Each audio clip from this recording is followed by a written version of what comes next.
पाया, तो आज बना रहा हूँ। आप सबको गुरु पूर्णिमा की हार्दिक शुभकामनाएं। चलिए कुछ रोचक तत्व को जानते हैं। जो गुरु शब्द कहाँ से आया, इसका अर्थ क्या होता है, क्या वेदों में प्रमाण है इसके, चलिए जानते हैं। अब जो गुरु शब्द है वो दो शब्द से मिलकर बने हैं। वो क्या क्या हैं? गु और रू। इसका अर्थ क्या होता है? इसका अर्थ ये होता है कि जो अंधेरे से प्रकाश की ओर ले जाए। अब जो गुरु होते हैं हमारे, वो हमें हाथ पकड़ के अंधेरे से प्रकाश की ओर ले जाते हैं, ये होते हैं गुरु। क्या वेदों में प्रमाण है इसके? कुछ लोग बोलते हैं नहीं, लेकिन ऐसी बात नहीं है। ऋग्वेद में हम जाएं तो ऋग्वेद में प्रमाण मिलते हैं गुरु शब्द का। इसका अर्थ होता है गुरुत्वाकर्षण, ऋग्वेद में दिया है। परंतु एक बात बताएं, गुरुत्वाकर्षण और गुरु में कुछ रिलेशन है? हाँ है। जैसे गुरुत्वाकर्षण जो है हमें धरती की तरफ खींचता है, अट्रैक्ट करता है, उसी तरह जो गुरु होते हैं वो हमारे अंदर की अविद्या को खींचते हैं और ज्ञान को प्रकाश करते हैं। और जो अविद्या के इतना खींचने के बाद, अविद्या उनके पास आने के बाद भी, परंतु अविद्या का प्रभाव नहीं पड़ता है, ज्ञान देते रहते हैं हमें। देखिए, अब आप लोग गुरु शब्द जान गए और रिलेशन जान गए गुरु और गुरुत्वाकर्षण का। जिसको गुरुत्वाकर्षण यानी जो ग्रेविटेशनल फोर्स, आप लोग जानते ही होंगे ये बात। चलिए अब जानते हैं पहले गुरु कौन थे। मेरे और आपके नहीं, ये संसार के गुरु, मतलब कि जो सबसे पहले ज्ञान के संसार किए, ज्ञान का प्रकाश किए।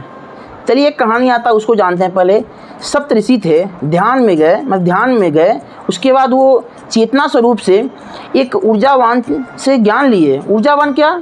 ऊर्जावान जो थे, मतलब ऊर्जा स्वरूप में थे, वो ज्ञान लिए। और ज्ञान लेने के बाद, मतलब वो भी जो ऊर्जावान स्वरूप में थे वो भी चेतना स्वरूप से ज्ञान दिए, और जो सप्तऋषि थे वो भी चेतना स्वरूप से ज्ञान लिए। अब बात आती है वो ऊर्जावान स्वरूप कौन थे? क्या वो थे महादेव, शिव। क्या वो मानव रूप में आए थे ज्ञान देने? नहीं, वो चेतना स्वरूप में आए थे, चेतना से ज्ञान दिए। और वो ज्ञान लेने की जो ज्ञान दिए, उनको सप्तऋषियों ने नाम दिया, जिनका नाम दिया दक्षिणामूर्ति। आपको नहीं पता होगा, लेकिन हम साउथ के अगम शास्त्र जो हैं उन पर जाते इसके बारे में हमें विचार मिलते हैं, दक्षिणामूर्ति के बारे में बात वहाँ मिलते हैं। और वही सप्तऋषियों ने भी बताया। इससे क्या पता चला? जो सबसे पहले गुरु कौन थे हमारे? महादेव, दक्षिणामूर्ति जिनका नाम पड़ा। और वही सप्तऋषियों ने आगे अपने शिष्यों के माध्यम से ज्ञान का प्रचार किया, मतलब ज्ञान को फैलाया। और ये गुरु शिष्य परंपरा निरंतर चलती रही। परंतु कुछ समय बाद जब वेस्टर्न लोग हमारे देश में आए तो ये गुरु शिष्य परंपरा को ख़त्म कर दिए, इसका नष्ट कर दिए, जो आज हम लोग स्कूल के माध्यम से इसको देख रहे हैं। अब यहाँ पे बात आते हैं, गुरु क्या एक होते हैं? अनेक होते हैं? क्या मानव होते हैं? हम आप हो सकते हैं गुरु? अब देखिए जानते हैं इस पे आप जानते होंगे भगवान दत्तात्रेय को, सभी लोग जानते हैं।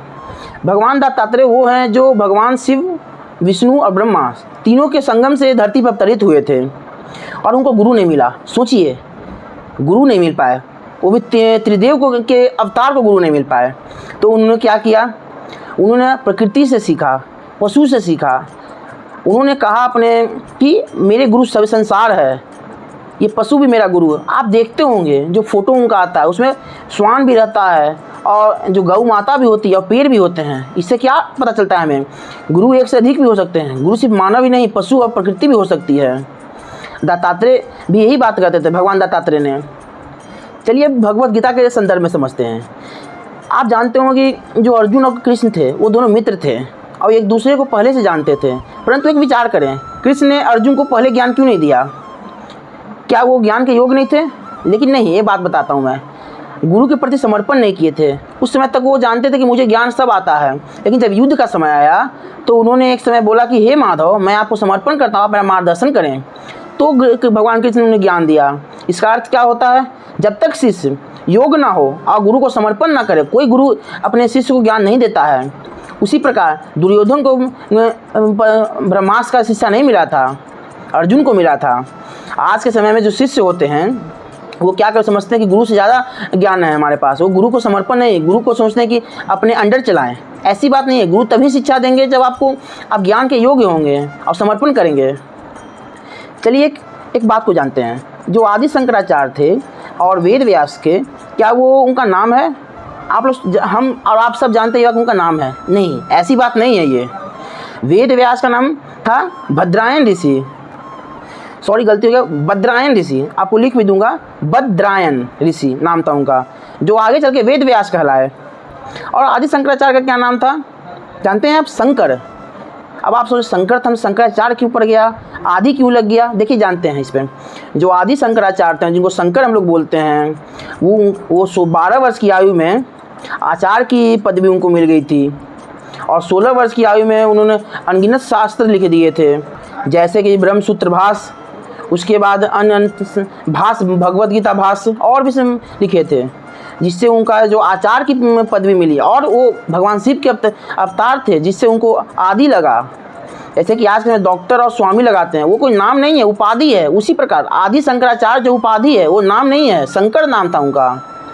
उस 12 वर्ष और 16 वर्ष की आयु में जो ग्रहण किए सब चीज़, उस कारण से उनको बना। अब देखिए, ये तो जान गए आप लोग कि आदि शंकराचार्य का नाम शंकर था और वेद व्यास का नाम बद्रायन ऋषि था। चलिए अब जानते हैं, जो आज के समय है मॉडर्न युग जिसको बोलते हैं हम लोग, वहाँ पे गुरु शब्द नष्ट हो चुका है। गुरु शब्द और अध्यापक शब्द में बहुत लोगों को पता ही चलता है। वो लोग समझते हैं गुरु और अध्यापक एक हैं, लेकिन ऐसी बात नहीं है। आप जानिए एक बात को, हर अध्यापक गुरु नहीं हो सकता है। जैसे कि हर स्त्री अपनी माता नहीं हो सकती हैं। माता का प्रेम एक स्त्री माता दे सकती है, मतलब स्त्री दे सकती हैं, परंतु अपनी माता की तरह कोई स्त्री प्रेम नहीं दे सकती है। उसी प्रकार हर अध्यापक नहीं हो सकते हैं, उसमें से एक दो हो सकते हैं। ऐसा नहीं बोल रहा हूँ मैं, ऐसा बात नहीं पूरा अध्यापक नहीं हो सकता, हर अध्यापक नहीं हो सकते। आपके जीवन में बहुत से अध्यापक आते हैं, लेकिन हर अध्यापक हम गुरु मान लें, ये सही बात नहीं है। गुरु वो होता है जो निस्वार्थ भाव से हमें ज्ञान दे। गुरु वो होता है जो चाहे कि जो शिष्य है हमारा हमसे ज़्यादा ज्ञानी हो।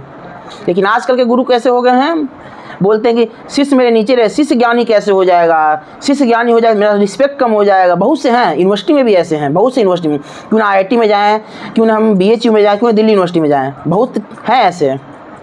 और जो ऐसे सोचते हैं कि शिष्य मेरे नीचे रहे, जो शिष्य भी जाते हैं उन्हीं के पास, जो गुरु ये चाहते हैं कि शिष्य मेरे से आगे जाए, उस पर उनके पास शिष्य भी नहीं जाते हैं। क्योंकि आज के जो शिष्य हो गए हैं वो चाहते हैं कि गुरु जो हैं मेरे अंडर चलें, गुरु जो है मेरे आसपास घूमें, मेरे बातों को माने। ऐसी बात नहीं है। गुरु हैं आपके माता पिता तुल्य होते हैं, आपको मार भी सकते हैं, डांट भी। और आप लोग का कोई भी प्रश्न हो, कोई भी दुविधा हो, आप लोग मुझे कमेंट में पूछ सकते हैं। आज के लिए धन्यवाद।